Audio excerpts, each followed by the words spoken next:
They're also now hearing from WCC, the conference that Gonzaga is leaving. We go now to KREM 2's Caitlin Galloway, who has their reaction tonight. Caitlin? Well, that's right, guys. Huge news for sports fans, especially, of course, basketball fans across social media.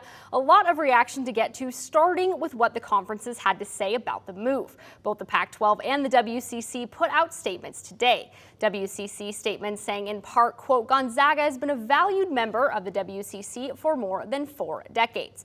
During this span, GU has represented the conference on the national stage with postseason success across several sports, stating the WCC remains focused on the future and ability to contend for championships. Pac-12 also released a statement with Commissioner Teresa Gold saying, "We are delighted to welcome Gonzaga into the Pac-12 as they embark with us on this incredible path ahead."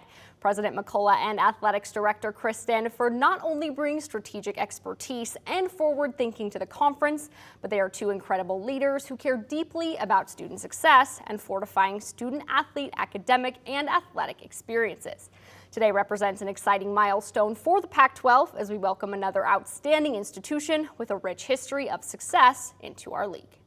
Lots of reaction as well on social media with some interesting insights. Seattle AP sports writer Tim Booth pointing out the new Pac-12 as it stands right now has sent 6 of its 8 schools to the NCAA men's basketball tournament last season.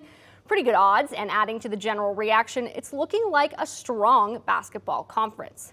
But it brings up an interesting dilemma for fans of both Gonzaga and WSU. WSU professor Matt Lovelace adding to Coug fan Brett Ward's discourse, is being a fan of both schools still acceptable, or is it now too much of a rivalry? Lovelace says when he returned to Pullman, dual allegiance was far more common than when he left, and we may be headed back to the way it used to be. Of course, that applies to just basketball, but there's also buzz on social media advocating for Gonzaga to bring back its football program. Just to be clear, no indication so far that football will return to Gonzaga.